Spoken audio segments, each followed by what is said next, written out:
বিসমিল্লাহির রহমানির রহিম। সম্মানিত উপস্থিতি, আল্লাহ তাআলা হযরত মুহাম্মদ সাল্লাল্লাহু আলাইহি সাল্লামকে দিয়ে আমাদেরকে বাঁচানোর জন্য কিছু দুষ্ট জিন এবং দুষ্ট মানুষকে আল্লাহ তাআলা চিহ্নিত করে দিয়েছেন যে এদের থেকে সাবধানে থাকে। যেরকম মুনাফিকের 4টি লক্ষণ হবে, কেউ বলেছে 5টি লক্ষণ।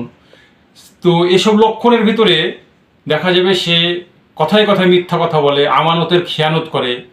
আমানতের খেয়ানত মানে কারো জিনিস সে নিজের মনে করে, আপনি চাইলে তাকে পাবেন না। আর একটা হলো কথায় আর মুখের ভাষা হবে অতিরিক্ত খারাপ, যখন সকন যাকে তাকে অপমান করে, এরকম ধরনের মানে খারাপ জিনিস। তারপরে হলো আরেকটা হলো যে ওয়াদা দিয়ে আপনার ওয়াদা ভঙ্গ করে।